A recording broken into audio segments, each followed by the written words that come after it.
George Soros is back in the news. The seemingly immortal trader, famous for being the man who broke the Bank of England, has said that with the exit of the UK, the disintegration of the EU is all but inevitable.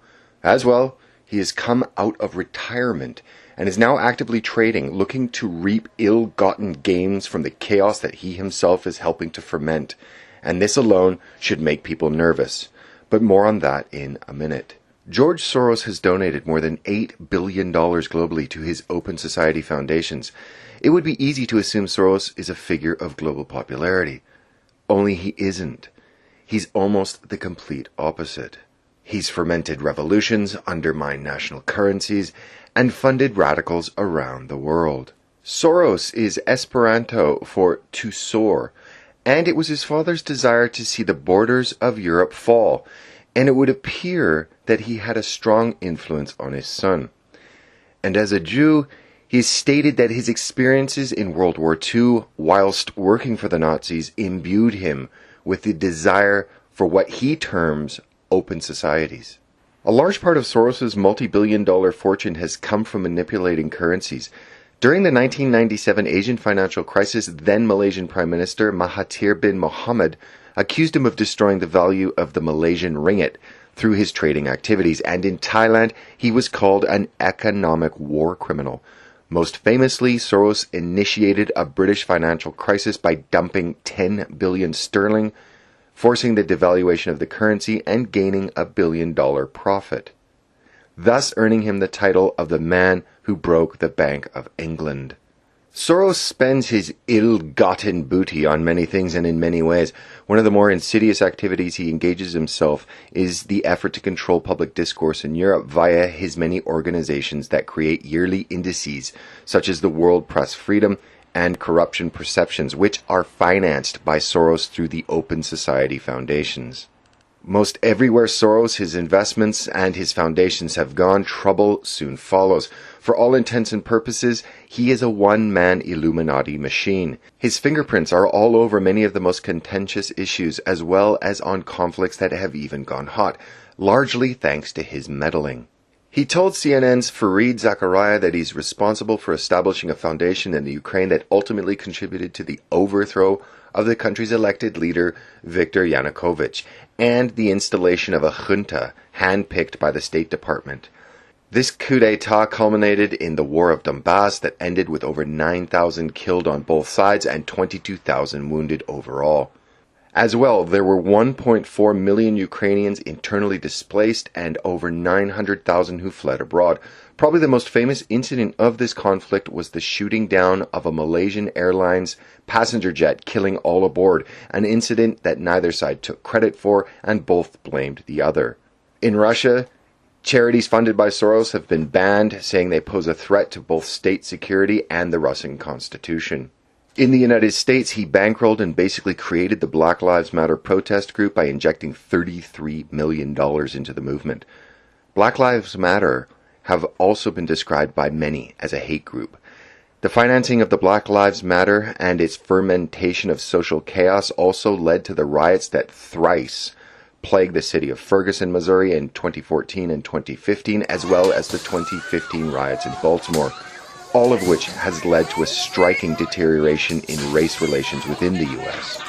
The one country it would seem he does not want to ferment his signature-style chaos is in Israel, as he defunded the radical feminist group FemMen when they attempted to open a branch in that country. But he has no problem fermenting chaos in other parts of the world.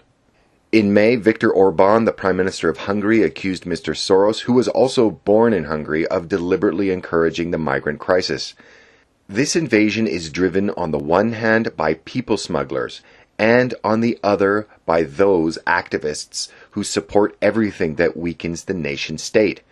This Western mindset and this activist network is perhaps best represented by George Soros.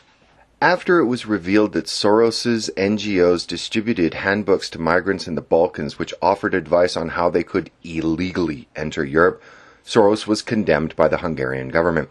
Mr. Soros has now issued an email statement to Bloomberg claiming his foundations help uphold European values, while Mr. Orban's actions in strengthening the Hungarian border and stopping a huge migrant influx undermine those values. His plan treats the protection of national borders as the objective and the refugees as an obstacle, Mr. Soros added.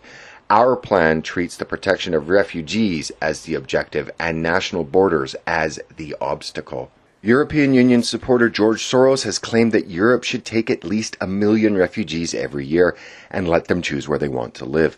But he knows that Europe cannot afford to pay for all of this. In another interview, Mr. Soros has further admitted that it would be impossible for the EU to finance this expenditure out of its current budget, and so advocates their taking on additional debt instead. Mr. Soros states flatly that in part as a result, the EU is on the verge of collapse, and that the very survival of the EU is at risk. And when speaking specifically on the decision of the UK to leave the EU, he was very clear. Now the catastrophic scenario that many feared has materialized, making the disintegration of the EU practically irreversible.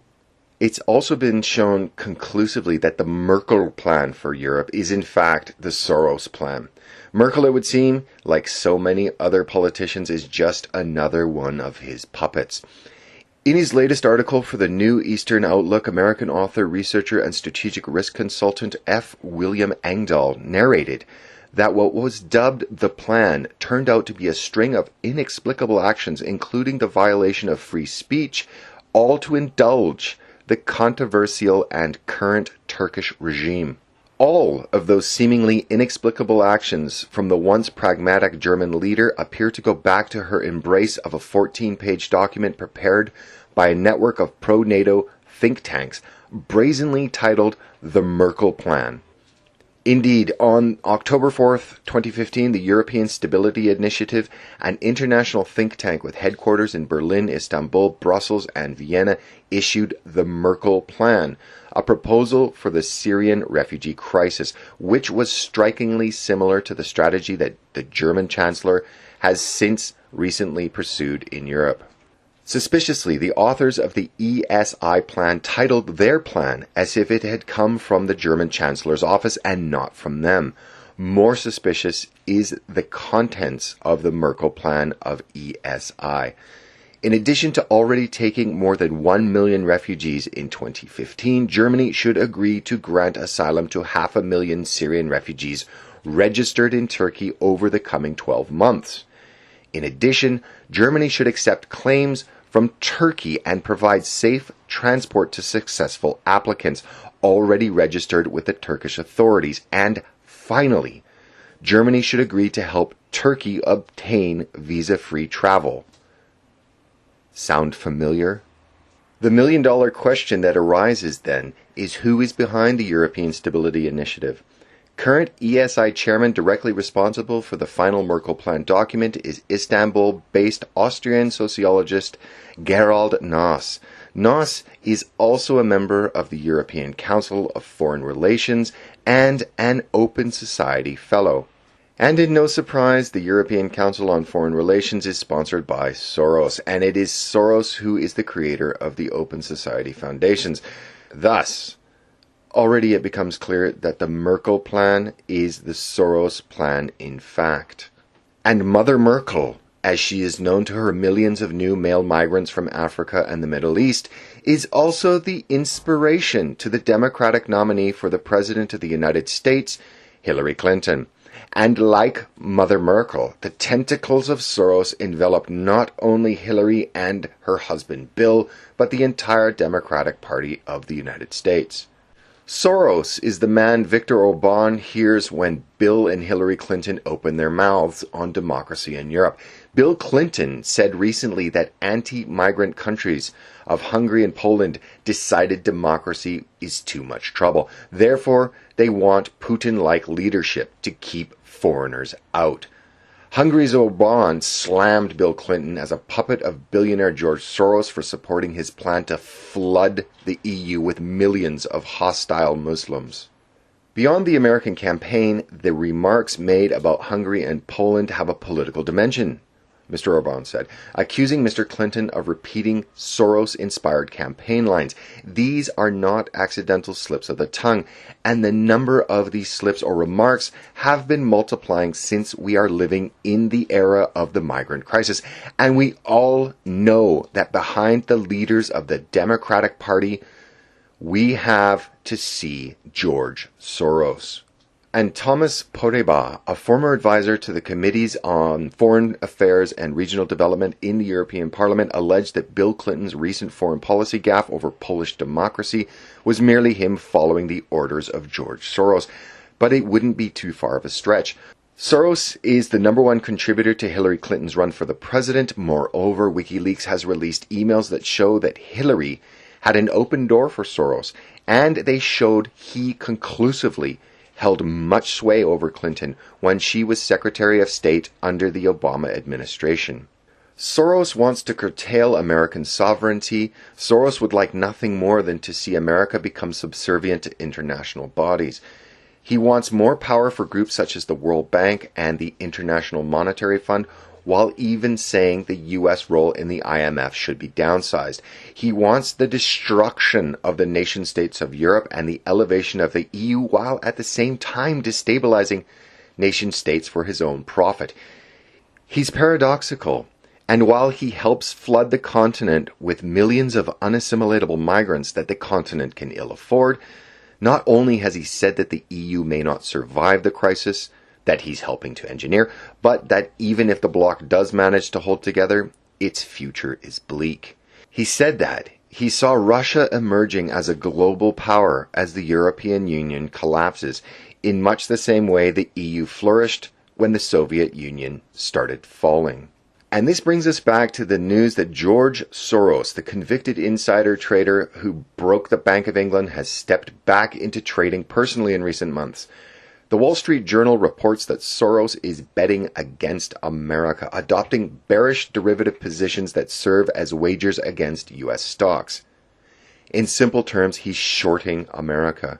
Mr. Soros also sees a great recession-sized bubble in communist-controlled China that is about to burst, and he's doing everything he can to pop it, to the point that the Chinese state media on the 7th of June of this year have accused him of declaring war on their currency, trying to create panic for profit. He's betting that the American chaos he's helped fund, the bursting of the Chinese bubble he's helping pop, and the EU's collapse under the weight of a wave of illegal immigration he's helping crest, it's the U.S. economy that will pay the price. For context, the journal notes that the last time Mr. Soros became closely involved in his firm's trading, 2007, when he became worried about housing and placed bearish wagers over 2 years that netted more than $1 billion of gains. So here we have a man who has destabilized countries, contributed to the fermentation of ethnic civil war, has funded organizations in the U.S. that have helped feed race-baiting politics, and have spawned several citywide riots in the Midwest and East Coast. He is also helping fund a migrant crisis that could effectively see the EU dissolve. And he is betting that all of these crises combined will have the net effect of damaging the United States. And on top of all of this, he is shorting the U.S. and trying to make money from the chaos that he is helping stoke. And this is the mentor and paymaster to the U.S. Democratic Party and to Hillary Clinton, their standard bearer. A woman who adulates and says that she would emulate Chancellor Merkel of Germany as President of the United States.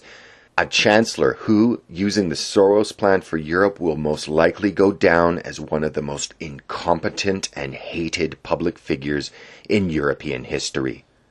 Let that sink in. Many of the recent flashpoints of the world have been either created or flamed by Soros through his foundations and minions like Merkel. The fact that he is considered such a close and mentoring confidant to Hillary Clinton should send shivers of fear down any American voter's spine. If ever there was a Star Wars-esque Palpatine villain lurking in the shadows of global politics, it would be George Soros. If you like this video, please consider subscribing. The channel will be updated regularly.